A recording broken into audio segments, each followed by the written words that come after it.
여러분이 경제 독립을 이루는 그날까지 함께 하겠습니다. 안녕하세요. 3일 경제 독립 팁입니다. 요즘 어르신들 중에서 고금리 정기예금을 쫓아서 1, 2억을 아무 생각 없이 예금하시는 분이 많은데요. 자칫 이렇게 잘못하면 피부양자 자격에서 탈락을 하고 매월 최소 20만원에서 30만원의 건보료를 추가로 부담하게 되는데요. 이렇게 되지 않으려면 오늘 이 내용 꼭 확인해 주시기 바랍니다. 궁금하신 분들은 영상 끝까지 함께 해주세요.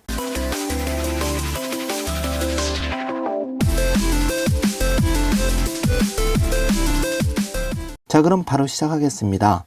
정부가 앞으로는 연소득 1천만원에서 336만원으로 낮춘 금액으로 건강보험료를 추가 부담시킨다고 하는데요. 자, 먼저 지금 2억을 정기예금 하셨을 때 조심하셔야 되는데요.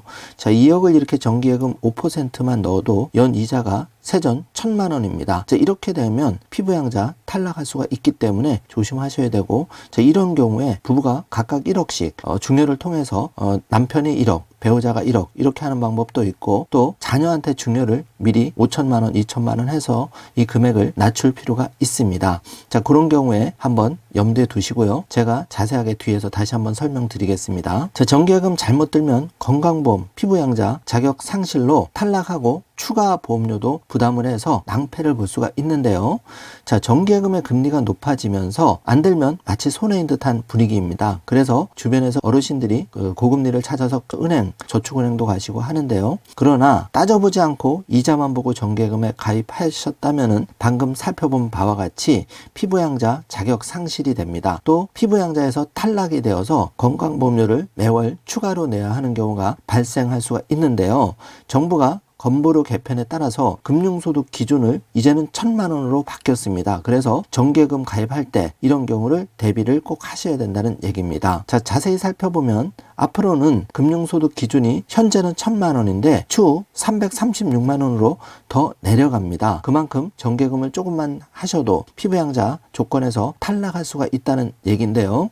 자, 현재는 1,000만원 기준으로 되어 있죠. 그래서 안전하게 노후자금을 굴리는 방법 좀 생각을 해봐야 됩니다. 그래서 65세 이상 어르신이라면은 누구나 비과세 종합저축으로 최대 5천만원까지 비과세 혜택을 받을 수 있기 때문에 이거를 안전하게 정기예금 하는 방법으로 활용할 수가 있고요. 또 2025년 11월부터는 현행 1,000만원에서 연 336만원의 금년소득을 초과하면 건강보험료를 추진하겠다는 발표가 있었죠. 이제 2025년이 되면 피부양자를 많이 탈락시켜서 건보료를 이제 부과하겠다는 얘기인데요. 자, 이게 이제 현실화가 된다고 가정을 해서 계산을 해보면 1억의 돈을 정기예금 이자 5%에 가입을 하면 이자가 500만원이 발생합니다. 그렇게 되면 2025년 11월부터는 이 연 336만원 금융소득을 초과하게 되겠죠. 그래서 2025년부터는 1억만 예치를 하셔도 피부양자 자격이 탈락되고 건보료도 부를 해야 됩니다. 그래서 조심을 하셔야 된다는 얘기입니다. 자, 두 가지를 유의하셔야 되는데요. 현재 기준입니다. 자, 첫 번째는 소득 기준을 조심하셔야 되는데 연소득이 2천만원을 초과하면 안 됩니다.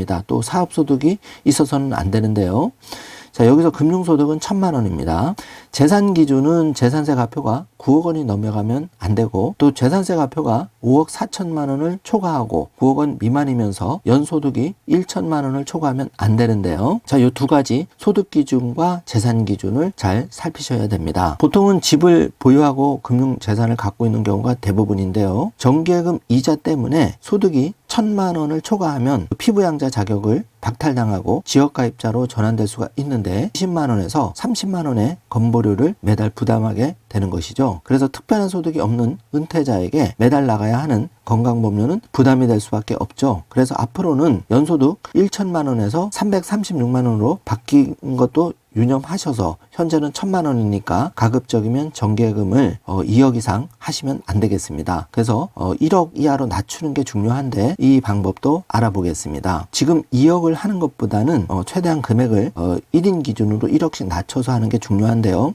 자, 이렇게 하려면 이제 분산 투자가 필요합니다. 분산 투자와 가족 간 중료가 필요한데 1억을 정기예금을 하실 경우에 1년짜리 정기예금 상품에 3천만 원 가입하고 또 2년짜리 정기예금에 3천만 원 가입하는 것처럼 정기예금의 만기 시기를 분산해서 관리하는 것이 첫 번째 필요하고요. 두 번째는 가족 간 중요가 필요한데 배우자가 있다면, 예를 들어서 내가 2억을 가지고 있다면 1억을 중요하고 배우자, 아내 이름으로 1억, 내 이름으로 1억 이렇게 하시는 게 중요하고, 만약 배우자가 안 계신다면은 자녀에게 중요하는 방법도 절세 방법이면서 그 피부양자 조건에서 탈락하지 않는 좋은 방법이라고 할 수가 있겠습니다. 자, 배우자에게 중요할 경우에는 6억까지는 중요세가 없죠. 이 방법 적극 활용해 주시고, 자녀한테 중요하는 것도 약간의 중요세만 부담하시면 사전 중요해서 요즘은 많이들 자녀한테 예전보다 더 적극적으로 중요를 해준다는 점도 참고를 해주시기 바라겠습니다. 자, 지금 중요 공제 세금 없이 중요할 수 있는 방법인데요. 배우자는 10년간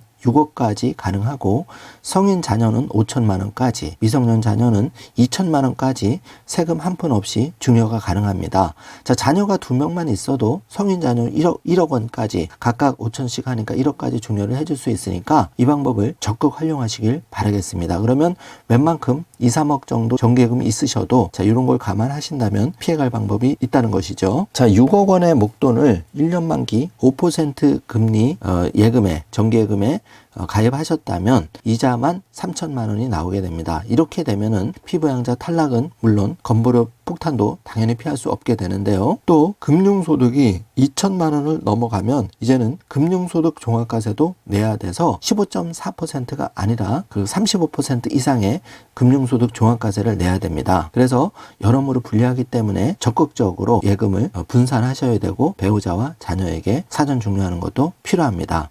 자, 세 번째는 비과세 계좌를 활용하시는 것도 도움이 많이 되는데요. 65세 이상이면 비과세 종합저축을 활용하면 비과세 혜택을 받을 수가 있고, 65세 이하 또 65세 이상 모두 비과세 혜택을 받을 수 있는 ISA 비과세 정기예금을 활용하시는 것도 이자 소득을 조금이라도 늘리는 데는 도움이 되십니다. 다만 그 총 금액 한도가 예를 들어서 1억을 넘어가시는 것, 2억을 넘어가시는 건 매우 조심하셔야 되기 때문에 비과세 계좌 활용하는 거는 이자 소득에는 도움이 되지만 이렇게 피부양자 탈락하는 부분에 대해서는 조심하셔야 될 부분이 있기 때문에 적극적으로 배우자와 자녀에게 그 중요세가 없는 범위 내에서, 배우자는 6억이라고 말씀드렸고 성인 자녀는 5천만 원, 미성년 자녀는 2천만 원까지 중요세 없이 그냥 신고만 해도 되니까 내가 가지고 있는 금융자산 1억이든 3억이든 6억이든 이 부분을 가급적이면 2억 이하, 제일 좋은 건 1억 이하로 조금 낮추시는 노력을 미리부터 기울이신다면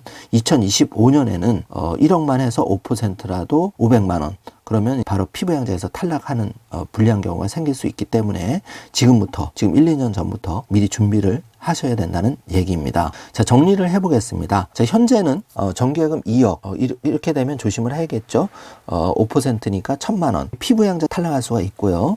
그래서 부부가 각각 1억씩 또는 자녀한테 중요가 필요하다, 이렇게 정리를 하겠습니다. 자, 오늘은 정기예금 5%, 6% 고금리만 쫓다가 건강보험료 피부양자에서도 탈락을 하고 또 건강보험료 폭탄 월 20만 원, 30만 원 부담을 할 수도 있기 때문에 조심하시라는 방송을 해드렸습니다. 한번 점검을 해보시고 각자 체크를 꼭 해보셨으면 하겠습니다. 오늘 영상 내용이 조금이라도 도움이 되셨다면 좋아요, 구독, 알림 설정 부탁드리겠습니다. 영상 시청해주셔서 감사합니다.